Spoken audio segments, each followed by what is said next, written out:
Salutare toată lumea, bine v-am găsit la Dan HD. Astăzi vreau să reprogramez live-ul. Va începe astăzi la 8:30, să vă văd acolo. Voi filma cu mai mulți prieteni, dar sper că n-am mai făcut episoade.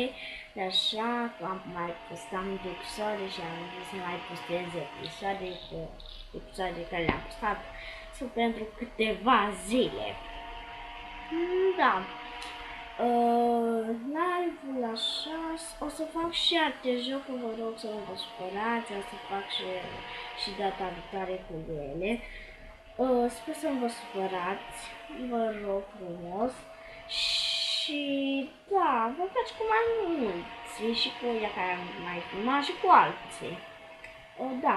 Cam atât pentru reprogramarea live-ului. Numele meu e Dan HD și v-am pupat. Pa, pa! Și să nu uitați că se va termina la 12 noaptea, adică 12 jumate noapte.